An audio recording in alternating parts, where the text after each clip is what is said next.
সকল দেবদেবী সমাজ সখী শ্রী শ্রী রাধিকা দেবী সহিতম নম ভগবতে শ্রীকৃষ্ণায় গোবিন্দায় গোপীজন।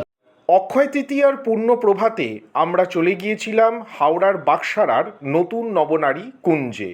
সাঁতরাগাছি স্টেশনে নেমে সহজেই টোটোতে এখানে চলে আসা যায়।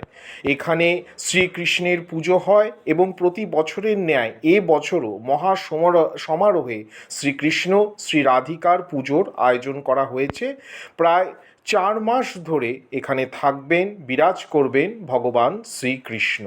আশা করি এই মিনি ব্লগটি আপনাদের ভালো লেগেছে। মন্দির চত্বরে শ্রীকৃষ্ণের শৈশবের লীলা মাহাত্ম্য, মহাপ্রভু শ্রী চৈতন্য এবং কৃষ্ণকালীর দেখাও কিন্তু আমরা পেলাম।